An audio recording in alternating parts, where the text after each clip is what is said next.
Welcome back, everyone, to another Company of Heroes 2 replay cast, and this time we are going to have a 4v4, as always, on Hill 400, this map again. It's been a while, actually, since I've seen this map, and yeah, it's gonna be Top Cunt as the Soviets. I actually don't know who sent it in. I know he was one of the Germans, but I'm not exactly sure which of the Germans. I have no idea. I don't remember the name on the email, and he did not specify in the text who he was, so one of the Germans. So we have Top Cunt, Soviets, then another Soviets, Teme, or Temi, I don't know. Blood Angel, with the elite speak as well. Yes. So he's cool, and or rather he thinks he's cool, and he's the Soviets. Then Xrapody. Maybe he's Greek. Maybe he's weird. So Xrapody or Xrapody, he is the Brits. Let's see what nationality he is, so I have like an indication as to why his name is retarded. Anyway, by the way, if I insult you anytime when I do one of these casts, no one really ever like takes offense when I insult people or use bad language, but like, well, except like one Nazi was mad that I called the Germans Nazis or something like that. I don't know, whatever, I don't care about that. Oh yeah, he is Greek. Look at that. Wow, I am such a genius. Anyway, so Xrapody, or whatever his name is, he's gonna be the Brits. And on the enemy team, we have Petrus's Denim as the OKW. He's chasing down this poor Vickers. And no, here comes Mimi Cute's Grenadiers from the side. Well done. Okay, so the Germans are able to make the Brits just fly away. Let's fly away from the south. So that's very, very good. So that's Mimi Cute and Petrus's Denim, OKW and Wehrmacht. And then in the north, we have the combination of Bantang Raider as the OKW and Vasilisa Prekrasnaya. What a beautiful name, because Prekrasnaya means beautiful in Russian. I'm not sure if he's Russian, but I mean, Vasilisa more sounds like something that's coming from Ukraine, but still, he's the Wehrmacht. He's the Wehrmacht, and yeah, they're trying to do the same up north that that their allies did down south. They're having some more issues thanks to the fact that this Maxim is better placed than the British machine gun down south. Still though, they have a couple of mortars, so the Germans are in a decent spot up in the north, but they're gonna be essentially invested upon by the Allies. Whereas in the south, we do not only have that the Brits did not have the best of successes early on against the Germans, they have decided to just kind of drop the south and go to the center. So this has been allowing the Germans down south to push essentially against only one guy, Blood Angel, and so they have managed to secure the southern VP, the southern slope of the hill, whereas the Brits are up on the hill, and the Germans are, again, embattled up in the north. It's been kind of a back and forth. So yeah, Hill 400, in case you do not know, is a map where it's just pretty usual to have long games, because all the VPs are relatively, I guess, symmetrically placed. So if you're going to be pushing hard on one side, generally you're kind of giving up the other one. And this Pioneer, Gunther over here, is the luckiest bloody Pioneer. Okay, no, he's maybe not as lucky as he could have been, but he was pretty damn lucky. Like, he just ran past a full squad of Penals and yeah, survived. Anyway, Pino's getting behind the mortars is very, very good, of course, pushing away one of the mortars and giving the Allies a little bit more reprieve to use their own mortars, essentially, to get indirect fire superiority on the Germans. Penal's also getting in a satchel charge on the bunker and destroying it. Pretty good choice, actually, because this bunker would have been turned into a reinforcement station, most likely. However, Bantang Raider not really deterred by this, and he's going to be coming in with his Indonesian Pride Volksgrenadiers from the rear and takes down the engineer squad, and now he's trying to get behind these Maxims. But the Maxims themselves are putting down some nice suppression fire, and also with the Vickers over here, they're kind of caught between two cones of fire, and they're having to escape away. Still though, with the support of this M3 scout car that's coming up in the north, which unfortunately for it has to stay at long range, so it cannot use the flamethrower because of the presence of Panzerfausts. Still though, now the Panzerfausts are gone, and Temet is now able to push in. Very nicely done. This just shows a superior like understanding of what he needs to do with this unit, and so he's now able to just push in and really make these Volksgrenadiers regret that they were ever born. And it only took 5 minutes, and we have the first Sim City coming in. So Xrapodi is now trying to get his Bofors up on the hilltop, plus a free intramortar emplacement. Now, the problem with this is that the Germans have a very good defensive line established down in the south that can kind of deal with anything that the British and the Soviets might be trying to cook up to throw at them down the hill and into the southern flank. And what this means is that since the British are kind of just building themselves into a sim city that they can't get out of, they're gonna just be giving up the south to the Nazis. And so of course that's not good, because that's where the field point and the VP is, whereas up on the hilltop there is only a VP, there's no field point up here. Still though, it's not bad to hold the hilltop, especially because there's a lot of natural heavy cover all around here. And also because you can kind of use the whole place just as kind of a natural strong point. As you can see, the Bofors is now able to get a very nice kill on the Raketenwerfer crew, but the Raketenwerfer crew is replenished by Volksgrenadiers. It now tries to run away so that it doesn't die to the fire of the 40mm, and 40mm is just blazing away at this German infantry that's trying to move in. Universal Carrier with the flamethrower tries to help, but he is destroyed by the Raketenwerfer. Raketenwerfer was just trying to just stay as much out of the arc of fire of the Bofors as possible while still being in range to fire upon it, and it's kind of been working, kind of not. Brace structure is deployed by Xrapodi, but yeah, of course. Oh, here, there goes the mortar emplacement, so at this point the Bofors is doomed. That's always the problem with these Boforses and these sim cities in general, is that when the mortar goes down, that's when they're defenseless from indirect fire. So at that point, they're just untenable anymore, and they need to run away. So now that the brace structure is gone, the Bofors, which has been getting some good kills, is going to be falling prey to the Raketenwerfer and 75mm howitzer fire, or rather LEIG fire. Seems like we have a counter battery coming in. Yeah, the counter battery is actually able to destroy the LEIG support gun crew, but it's too little too late. And looks like the emplacement attempt of Xrapodi is going to be, or Xrapodi, whatever, is going to be ground down to dust. Of course, he's going to be undeterred in building a second Bofors. The Germans have been actually in some way stalled by this. Their momentum has been very much taken away from them, because they were before very, very active and aggressive up in the north, but now thanks to the fact that they've been focusing so hard onto the center, the north has been kind of left alone. At the same time, it seems like the Soviet guy over here, Blood Angel, is still able to try to get some offensives down in the south. He's still able to mount up some things or two. And now he's trying to use his T-70 to kind of avoid the AT guns and destroy the bunkers, which has been working. And if he can put a dent into the German defense up in the south, or down in the south, he's gonna be diverting German forces from the crucial center fight, which is of course quite good. However, I don't think he's gonna be able to capture the south and hold it in any kind of capacity or length, because you know, for him it's not been that easy. So rip, there goes that squad. So let's actually at 10 minutes I'm gonna, yeah, like right now, I'm gonna see what's been going on. So in terms of the strategic situation, we can see that like the Allies have been pushing the Germans away from the center and the north. Surprisingly, they've held the center, actually. I would have expected them to falter and die at some point, but the south is still firmly German, and so the Germans can still put up a lot of attacks, a lot of effort into wresting the center hill from the Allies.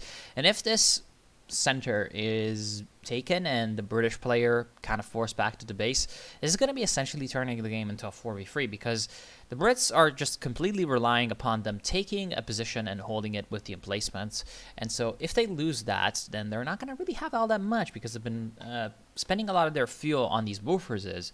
And so because they only have 30 fuel in the bank, and they're now going for a company command post, but it's like they're really behind compared to the other guys. So if the center is taken, they're in a bad position. In terms of the Germans, we have the Bantang Raider has a lot of folks, and Raketenwerfer, and he has gone for a battle group with 160 fuel in the bank. He could be branching off later on into Schwer Panzer headquarters, and he's got the LEFH artillery later on because of fortification doctrine that he picked. Vasilisa Prekrasnaya is trying to go for tier 3, it seems. And he's going to have enough fuel for a P4 soon. So far, though, he has been taking a lot of casualties, so he's not really that much of a factor right now. He's going to be coming along later with the Panzer IVs and stuff. Petros has Denim also been taking some losses, but he's at least got some Panzer Fusiliers and some infantry. He's been trying to help out his ally down in the south to recapture the south, and it's been successful. He's got battle group headquarters as well, and he is the guy that built that LEAG support gun. He's also got map hacks, so that's very, very good to prevent the enemy from hiding out in the center. And so later, probably he's also going to go for a Schwer Panzer headquarters and try to get out some vehicles. What I would like to see is at least one of these OKW players go for a tier 3, though, in the meantime, and get out of Stuka, because I feel like it would be useful. Mimi Cute, on the other hand, seems to be not getting any... Like, he's been going... Okay, so he's got all the battle phases. Well, not all of them, but he's getting battle phases, but no tiers, actually. So he might be going for battle phase 3, and if he's trying to rush down battle phase 3, he might be trying to rush down into a Brim Bear or a Panther, or something like that. So that's going to be his whole objective. For the Allies, we have, of course, we have the emplacement guy. We have the Soviets, who took massive casualties in the south. Looks like he's actually been wiped pretty much entirely. He's only got a penal and an engineer. He's trying to rebuild. He's got conscript support tactics, so he can get out some conscripts and upgrade them with Papashas. But on a map like this, it's not going to be all that useful. Then we have Teme, who has the Isu-152 later with the mechanized support tactics, I believe. Yeah, mechanized support tactics. He has stolen a support gun, and he's got the most infantry out of any of the Soviet players, so he's doing pretty well for himself. Later on, he can probably get guards, rifle infantry as well. And so he's going to be kind of the infantry corps for the Soviets up in the north. And then we have the support weapon guy over here, Top Cunt. He's just massively spamming Maxims and mortars, and that's going to be very useful to support the British player in the center and to hold the north. So now that I've paused for a while, I'm going to speed it up. So we're going to see how this kind of plays out, if it plays out to the same extent that I thought. Nicely done with that Raketenwerfer. So there finally goes that clown car, which has been harassing the Germans for a while. What the Germans should really be taking care not to do is keeping their troops near their indirect fire units, their artillery, because right now, of course, the Brits can use the counter battery from their base, from the emplacement doctrine, to really drive away the mortars and support guns and stuff. So don't keep units around there, and yeah, they will not die from artillery. Only the gun crews will die from artillery.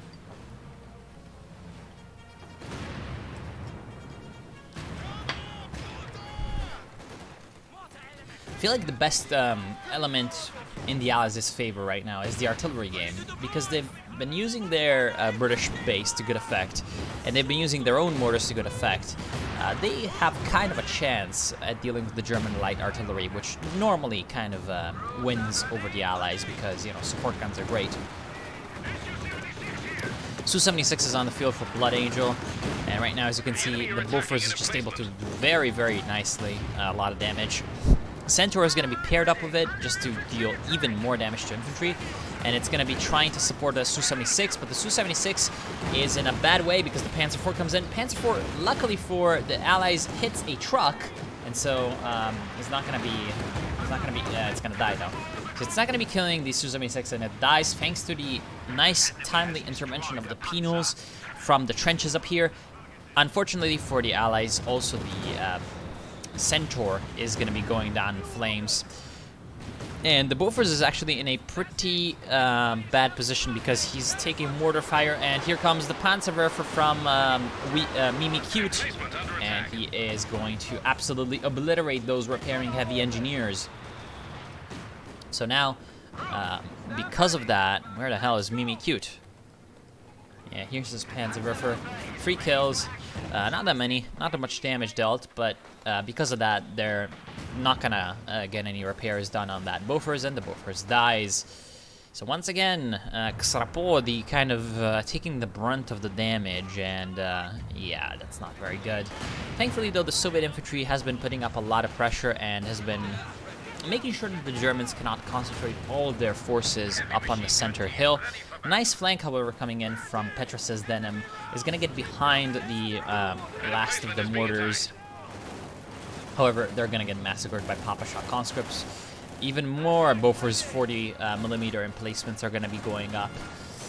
Again, kind of an interesting choice, but just continuing to get so many emplacements is not going to save you in the end, you know?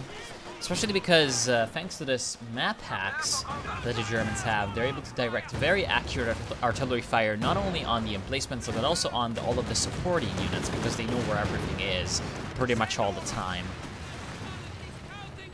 Finally, a bit of harassment coming up in the north. The Germans have been way too passive at leaving the north alone, but now they're finally sending up some troops to at least divert the enemy's attention there. So we have a KV-1 coming in from Blood Angel. There's also a Su-85 for Teme. Top Cunt has tier 4 and has gotten out of Katyusha, so the Soviets, the Allies, have been hitting the late game. Well, they have hit the late game, whereas the Germans are also heading into the late game as we speak.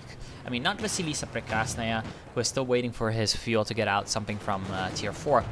But Mimi Cute has a Panther in building and a rocket launcher over here. Then we have Bantang Raider with a lot of infantry. And because he's got so much manpower to spend just to upkeep this infantry, he is kind of behind on his vehicles, but he has a Schwerpanzer and 280 fuel. So King Tiger is a possibility for him. And then we have the last of the Germans, Petrus's Denim, who's going for a lot of Jagdpanzers. I guess he's trying to counter the KV-1s. Not exactly sure that that's the best idea. They're going to be useful against the emplacements, I guess. But I feel like the main Allied force right now is still the infantry and support weapons. That might change soon, however, so we'll see. Top Cunt actually had a lot of fuel in the bank. He has gotten out a lot of units out of his tier 4. So ZSU half-track with the 4 quad machine gun, and then 2 Katyusha and 1 Su-85.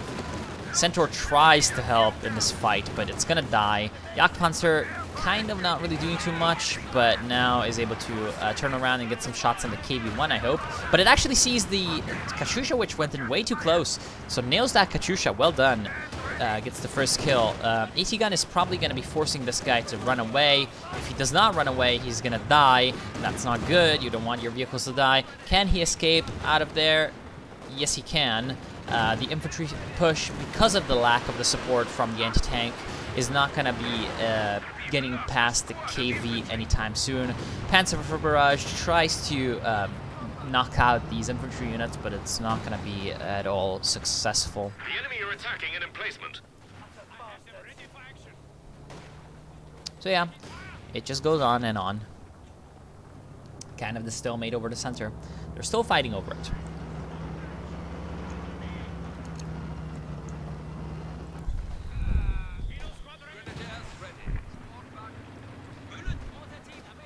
Mortar. Brimbear on the field for Prekrasnaya. And now he can use that to support his infantry very well. And what's going to be great with the Brum Bear is when he gets Veteran 1, because then he gets the bunker busting barrage, which is going to be very useful at dealing with the support weapons and the Bofors. Katyusha still doing their thing, both at 0 kills. They're firing on the Schwer Panzer headquarters. Not really the most effective. Actually, seems like we have an artillery piece from the Germans. So Bantang Raider, kind of undeterred that he has been spending so much manpower, decides to also sink 600 into an artillery piece, which is going to be very useful at dealing with the enemy static stuff, but we'll see. Here comes a Ziering artillery plus fragmentation bombing. Well done. The Stuka bomber does go down and crashes straight into a machine gun. Where exactly is the Ziering artillery falling, though? Looks like it's up here somewhere. Yeah, it's up here. Not the best position ever. And unfortunately for the Germans, it doesn't seem like they really had much vision on these guys. Although, oh, well, it does take out both a machine gun and an AT gun.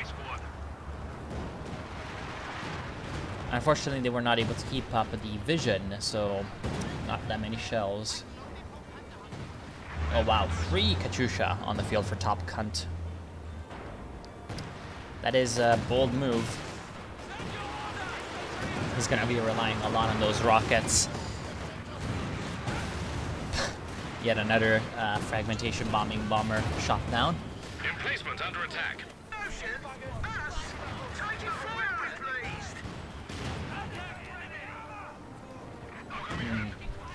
Maybe Cute finally has a Panther on the field. Finally has a Panther on the field. Not really sure if these Germans are going for the correct vehicles, because they have a lot of like Panthers, Stu's, Jagdpanzer 4s. They really need heavy anti-infantry at this point to punch through the defenses.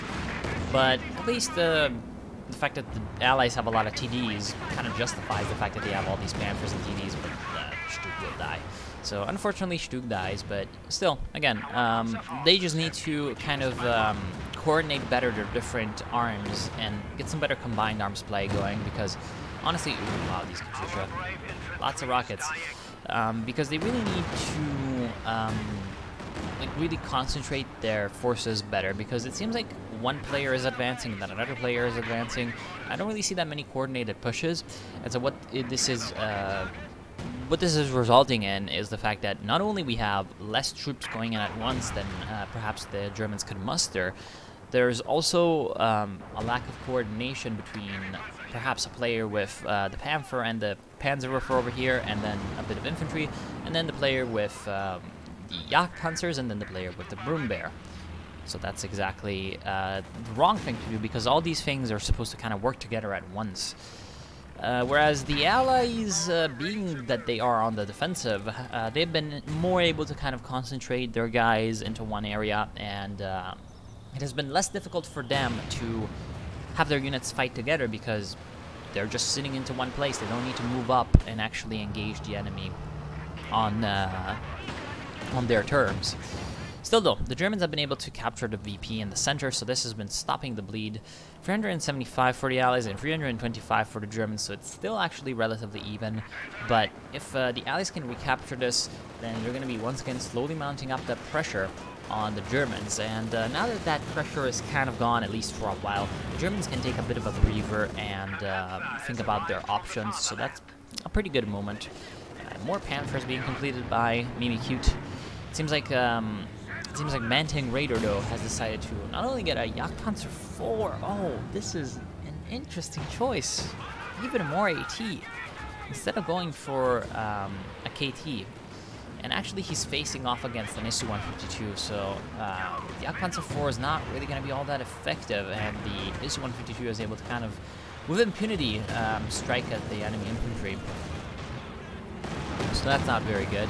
Still though, it's good that Bantang Raider has been focusing more on the north, it seems. As you can see, all of his forces are up here, and he's not going to be trying to push into the Allied-held north, because this has been drawing away enemy forces from the center and allowing his allies more time and energy to really fight there. There goes the Su-85, so that's pretty good. 2 Mark vehicles on the same vehicle. That does not stack, I don't think. Still though, it seems like there's a bit of a lack of anti-infantry defenses down in the south, because some grenadiers are just able to really sneak by and kill a machine gun, and looks like a PTRS squad going down as well. And now the Yak Panzers are trying to move in, but they might be moving into a trap, and they know it because of this KB. So they have to run away.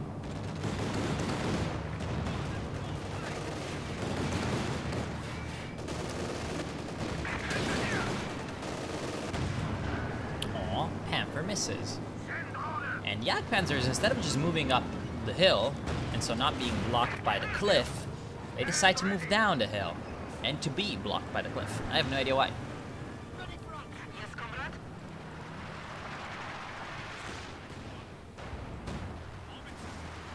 Howitzer.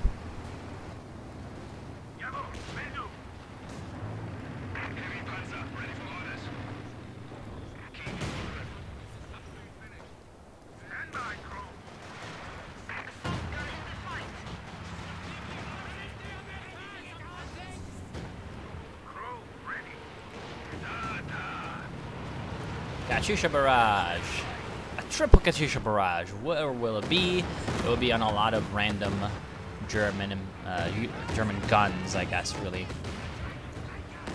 Not really the most effective, but it's definitely impressive looking. The German RD is still firing, I can hear it. And it's got 9 kills, so it's actually been doing relatively well. Yet more emplacements going down from the Brits, but the Brits have finally decided to branch off into vehicles. Of course, what's good is the fact that now that they have vehicles, they can actually help out their allies. What a change. Still, a little bit of pressure going on from the Germans up in the north, but who's actually pressuring who is kind of weird, because the Su-152 has 20 kills. So it more kind of seems like Teme is trying to ready himself for a big giant push up in the north to, you know, use his kind of like meat shield units for the Su-152 to fire. You know, they're gonna go in, take the damage, and spot the enemy, and then the Su-152 is gonna be grinding them down with big HE shells. And it's kind of been working, considering that Bantang Raider has 470 fuel and no manpower, so he has been really bled dry by this giant 152mm field gun.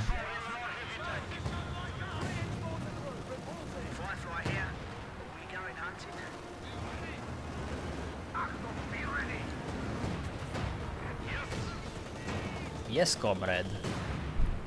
And as you can see, if he fires, shoot. Idiot. Well, now he's gonna shoot at the... Wow.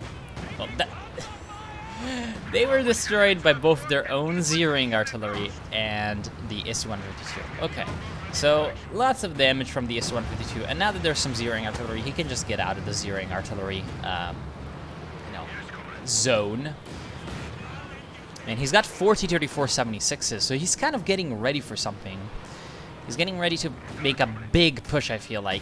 But this might be a very bad idea, because here comes a Pak 43. This is actually kind of a very good decision, because it's gonna kind of build a no Su-152 zone, because this thing has basically got the same range as the Su-152, so it is gonna be very good to kind of protect the German troops around here, because, you know, Su-152 moves up and then it gets Pak 43'd. That's not exactly what you want to see. And even more manpower expenditures, a bunker and another bunker, because they're trying to, like, defend. So they're trying, I think, to put up some machine guns, which might be a bad idea. Anyway, we've been focusing on the north way too long. Let's see what's been happening in the center. Seems like Blood Angel is fighting up some Panthers pretty unsuccessfully. So it's been going pretty well for Mimikyu, who can also buy his elephant. Jagdtiger on the field for Petra, says Denim. So Germans going for a lot of heavy tank destroyers, which are going to be definitely useful against the Su-152. Su-152, however, seems to be kind of in trouble on his own, moving into a lot of ATs and Jagdpanzers already. And the Panthers down south are just absolutely murderous. They're able to push in, destroying everything they have in their path. And yeah, they're trying to really put down the smack on whatever's left of the Soviets down in the south. If they can continue putting up this pressure, then the Allies are going to be forced to face a lot of their forces down south against Mimikyu's tanks. And what this is going to allow is it's going to allow the Germans to be a lot more aggressive down in the center, which would, of course, be very useful.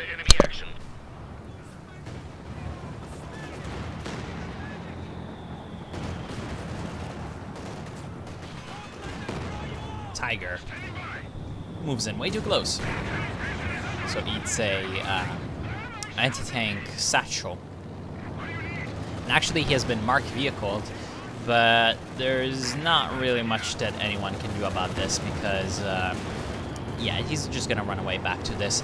You know, I feel like he should use an L2 precision bombing strike. Yeah, like you spotted the AT gun. Use an L2 precision bombing strike on there. Whatever. Looks like a Katyusha barrage will take out the Raketenwerfer and do some damage to the vehicles. Yet more rockets coming down, destroying the vet-free mortar. And here's the two big dumbasses. So the elephant and the Jagdtiger. No allied vehicle can come down here anymore. It's just not gonna work. Looks like we have a couple of tank destroyers moving up though. Su-85's up in the north, and they're, yeah, now they know what the Pak-43 is. No, they just found a couple of Pak-40s.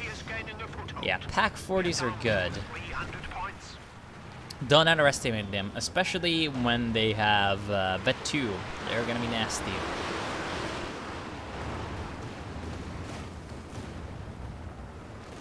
So the Su-85s are trying to come in and destroy the Schwer Panzer quarters, but the Schwer Panzer quarters is almost dead, and it looks like we have a second Su-152 on the field for Top Cunt.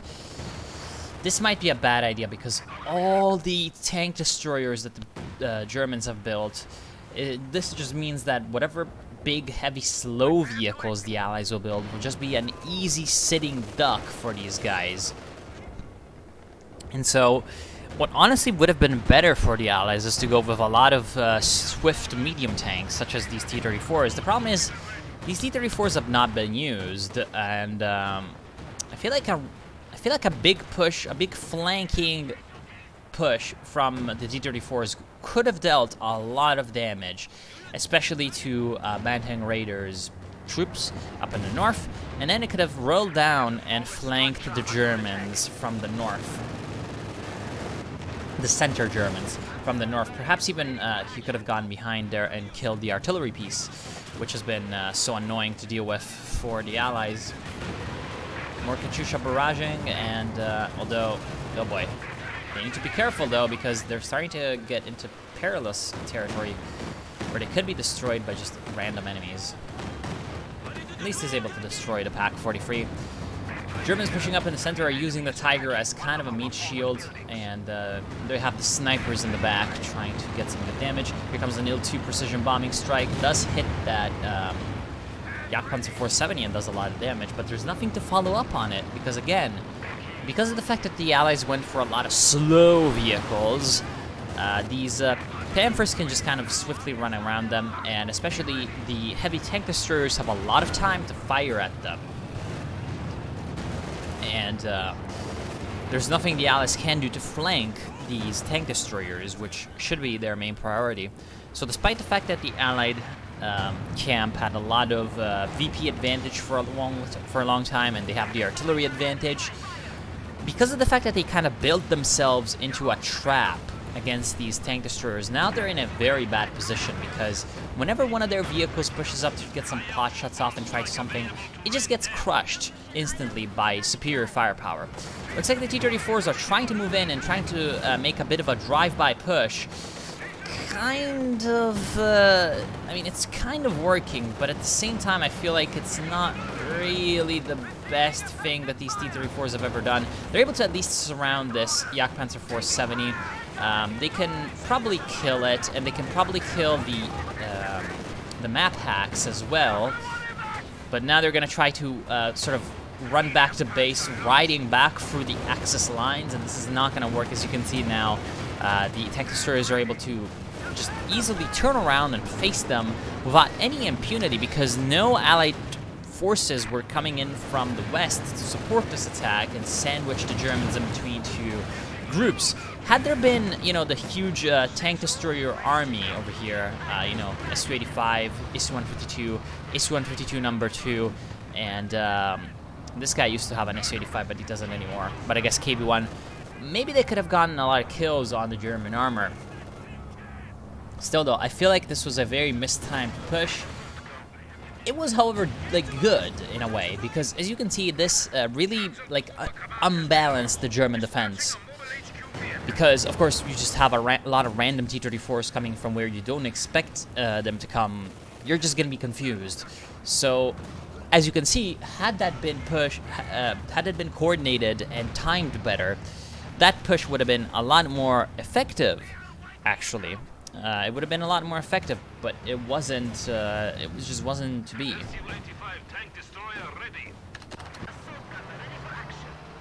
It just was not to be.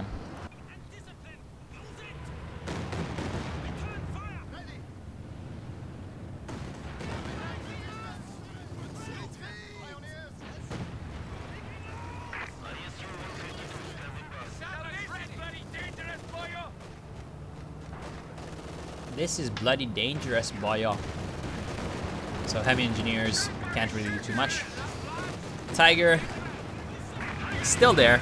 Still kind of being a big dumb, like, target practice for the Allied AT guns. And he's probably gonna die. So he's, there he goes.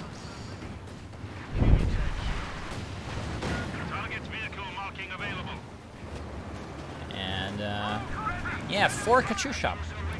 Feel like that might be a bit of an overkill.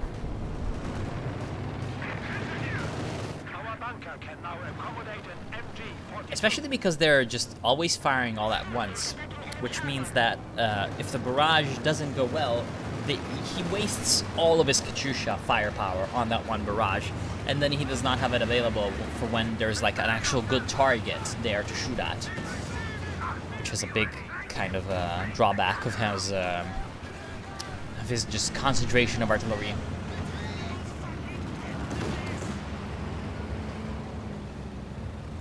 At least the Allies have been able to keep the center neutral, so they're not in a bad spot when it comes to the VPs, as you can see. But they might be soon. They might be soon. And as I said, just if the Allies cannot transition into mobile warfare, into medium tanks, into flanking maneuvers, they're going to be at a massive disadvantage against the much better prepared German TDs, because you just don't beat Jagdpanzers, Elephants, and Jagdtigers at their own game. Not with the Su-152s, not with Su-85s, and not with Fireflies. They're just way too squishy. Even the Su-152, which is pretty well armored, can still be cut through by the big guns of the Germans.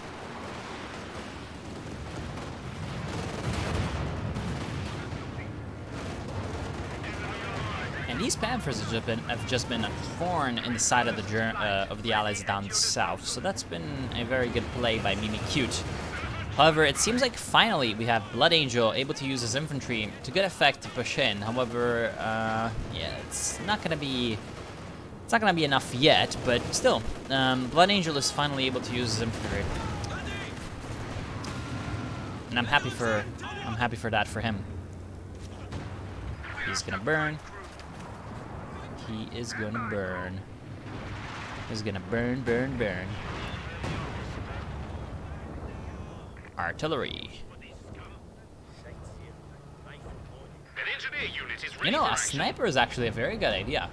Because if the Allies are going to win this, it's through infantry. Because, again, the Axis have so much TD, so much anti-tank firepower, that the Allied victory is going to have to come through infantry. And actually, paradoxically, despite the fact that they've been suffering some heavy casualties in the last few minutes, if you take a look at what the Allies are doing, they're finally back onto the offensive. They have managed to regain their momentum, I guess, and they're pushing back the Germans on almost every front. And what this has been made possible from is just the infantry superiority and also, of course, the artillery. So that's also why I'm saying that Top Cunt should at least, if he doesn't want to like fire every Katyusha individually, which, you know, when you have 4 might be a little bit too much, at least fire 2 by 2, you know? Fire 2 Katyushas and then fire 2 more in another moment, is so that you can have more kind of area denial against enemy units. You can have more enemy units that are retreating back to base and reinforcing rather than actually fighting. What this is going to mean is that there's going to be less field presence for the Germans in terms of infantry, and it's going to mean that more Allied infantry can cap points and fight than their German counterparts, which is going to lead to a Allied advantage, an Allied momentum increase, an Allied advance. And if the Allies can just kind of move up with infantry, even if they have only light AT like PTRSs and you know, the close range satchel charges, there's not really much that these vehicles can do with their AT weapons, you know? They just don't damage infantry that much. So they're gonna need to essentially rely on like the Broom Bear plus if any Tigers are rebuilt. You're gonna need to rely on those things alone to hold off the infantry swarms. And in the meantime, oh yeah, look at this satchel charge on the Jagdpanzer 470. This is exactly what's been working. Like, look at this. This is a lot of very expensive stuff. Like, there's a 600 manpower Pack 43, you know, doctrinal unit. There's a big, like, 500 manpower or something. Oh, it's not tier 1 anymore, and he has lost to tier 4, so I have no idea how much it costs. I'm gonna need to look at the other guy to see the cost. It's like 135 fuel and 400 manpower. You know, tier 4 units. Then there's a LAG support gun, but because there's no like 280 manpower Volks Grenadiers to shore up the lines over here, or any 250 manpower MG34s to suppress this 300 manpower penal battalion. Yeah. Just 300 manpower unit. The 300 manpower unit is beating the like 1,000 manpower and I don't know how much fuel invested into here, into the defense of the place. It's just kind of the paradox, you know. And they're also kind of like threatening to actually destroy the Jagdpanzer 470, and they're able to call down IL-2 precision bombing strike to destroy the Pak 43. So that's just kind of the imbalance in what the Germans had for priorities. Destroys the bunker and destroys the Jagdpanzer. Not just the Jagdpanzer, but also the Pak 43. So that's well done. And the Allies, once again, thanks to their infantry superiority and not their armor, they're able to push down in the south and get some great pushing. So this is definitely some good work. Good work by the conscripts, good work by the penals, good work by the engineers of the Soviet army, just able to push in against all odds. We'll see though if this can be kept up, because again, like the infantry can move in and get some captures and some map control, but can they actually defend these points is another question. We'll see though, we'll see. Looks like the Jagdtiger's in a very bad way. It's being kind of spotted by the recon by fire with the artillery, and it's got a marked vehicle on it, so there's a Firefly trying to destroy it, but the Firefly is going to be destroyed on its... it's going to be destroyed by the Jagdpanzer 470, I think? Not yet. IS-152 also tries to move up and get the finishing blow on the on the Tiger. It does not work. Now the IS-152 is the one to be flanked by enemy infantry, and so a Panzerfaust is deployed, and now the Jagdpanzer and the Panther are able to destroy it. However, Top Gun has a massive amount of resources, so you can just replace these things, you know, pretty much constantly at this point. The Germans also have a lot of resources, though, so their own losses will not be crippling as well.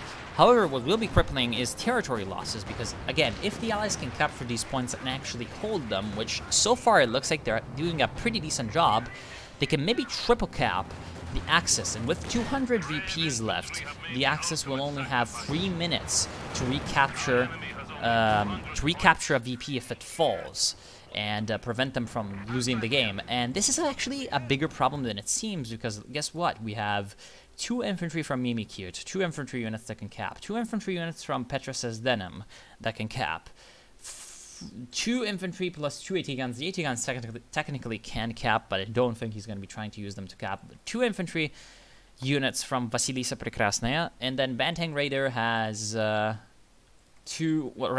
infantry unit and 1 AT gun. So overall, we have 7 infantry, including engineers, from the Germans. So that's actually not that many units that are actually able to come in and cap a point. And what's even worse, kind of, is the fact that they don't have encirclement doctrine, so they can't use their tanks to cap. And yeah, their force imbalance right now is really showing. Tiger tries to push in. He's not going to have the best of times because of the Su-85 and stuff, but Su-85 dies to AT gun. Satchel will prevent the Tiger from being useful, and it will tie up these 2 engineers to repair it instead of actually to capture any VPs. Looks like a Grenadier squad will be trying to cap down south. Bloody thankfully for them, the incendiary artillery barrage really misses there, misses the mark. So that's going to allow them to cap the VP, despite the fact that a couple of them will burn. A couple of them will not burn, and so this will save the Germans. Stupa is now moving in to clean up what's left of these anti-tank guns, so that's pretty good for them. Here comes assault artillery, I guess. That's just kind of to disrupt these Katyushas, I think. Did some of these Katyusha die? No, they're just being staggered. Good. Machine gun tries to save the VP, and it is pretty successful at it. They've even got the sniper there. Very good. And now Bantang Raider has no more infantry. 0. Nada. Nada de nada. He has no units, in fact. Mimikute still only has this 1 Grenadier, this 1 Hero Grenadier squad, which is captured the south. Now the Allies need to focus all of their infantry to capture the south and hold it. All of their infantry, all of their AT guns, just to deal with this Broom Bear. And if they can do that, they're probably going to have enough to hold the center, to be honest. And if they can hold both of those places, well, there's not much that the Axis can do. But they're trying to push into the north.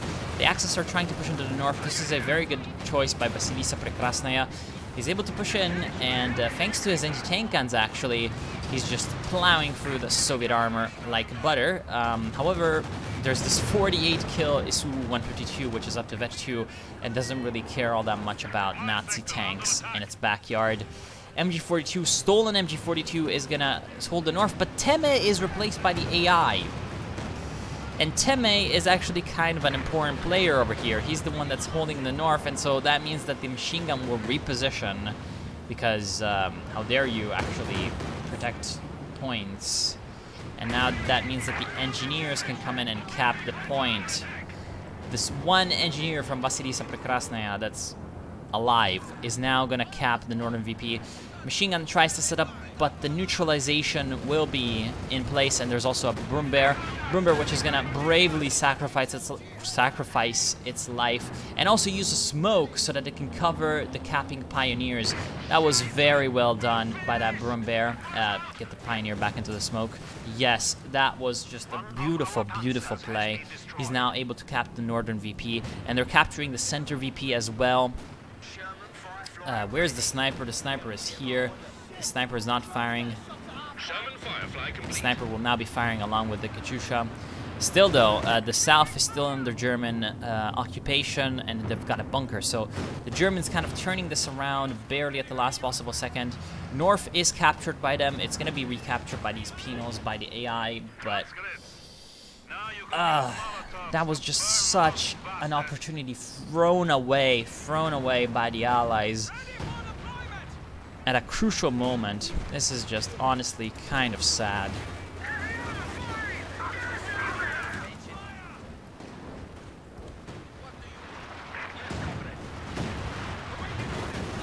Awaiting orders. Okay, so they're trying to move in. The Acti will probably die. These infantry, though, will probably die as well.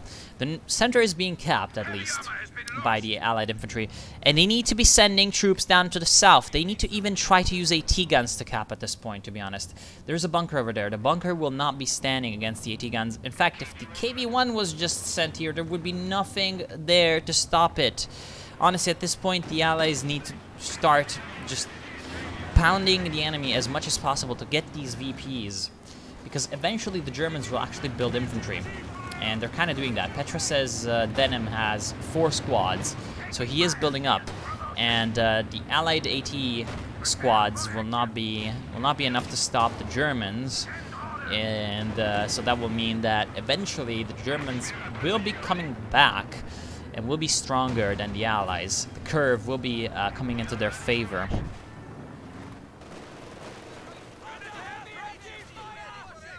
Mantang Raider has 4 Volksgrenadiers. That is exactly what I wanted him to do.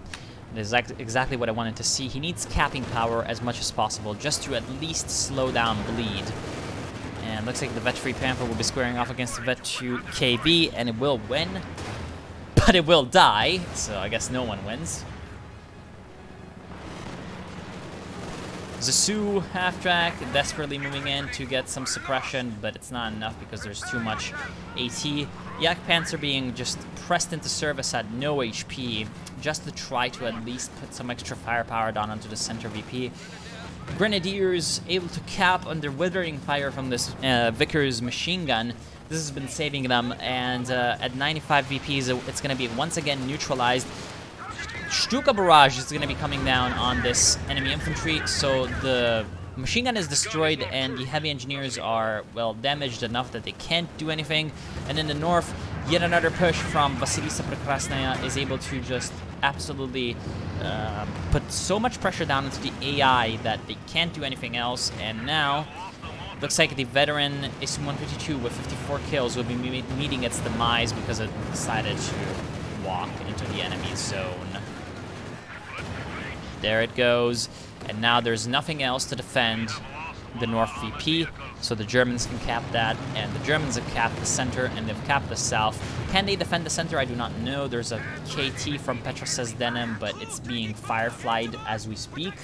There's a lot of engineers from Top Camp that can cap right now. However, can they cap the south? That is the question, and the Stupa over here is being very important to the defense down here. So Blood Angel is now going to have to use his AT gun very carefully. He needs to, however, put down the pressure and take the VP. Like, if he's not going to start capping, he's going to be in a bad way, because right now the Allies are running out of time. They might be able to cap the center and they might be able to cap the south, but the north is wide open to the Germans, so they need to shift to the center and the south to capture these points and to really just try to get these last few points shaved off of the Germans and win. These engineers need to not stay here so idly. They need to come in and cap. What are you doing? Cap! Cap! Cap! This is so important right now, but he's not doing it. It's very sad, to be honest. Churchill's on the field for Xapodi, and I feel like that's not a terrible decision, but he should have probably used it north. It's not a terrible decision because this thing is very good against enemy infantry. It can throw those grenades. It can even use smoke, so it's actually relatively good at, I guess you could say, point control, cap control. But I mean, they're able to cap the the center, and they're trying to cap the south, but they're not putting infantry units into these places. Or whenever they're putting infantry, it's like there's the Stupa, and they can't do anything about it. Here comes the Stuka barrage somewhere. The infantry is not putting themselves into the capping circle. This is just so sad. Go into the capping circle. It's Panthers. It's Panthers. This is making me so nervous. He had so long with the Stupa not there. The Stupa was not there. It was not doing anything. And now the Stupa is there.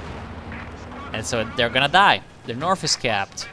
The center is still there, but it's 2 against 1, and the allies are losing units slowly but surely, and they're probably just going to surrender right now. Use the AT gun to cap! Try anything! Try anything possible. I mean, at this point, you need to really go ahead and go into desperation mode.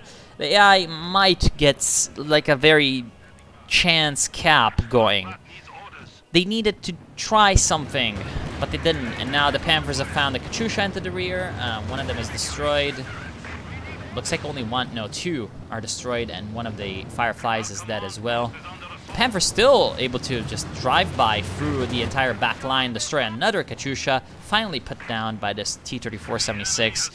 But the Germans, because of all that distraction, are able to come in and capture the center VP.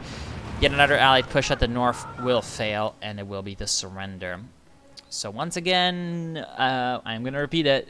The allied prioritization when it comes to, I guess, places to push into the late game really doomed them, and their odd fixation on TDs in the mid game really kind of made it difficult for them to get armor superiority. Had they gone for more medium armor, I think this would have been a different game.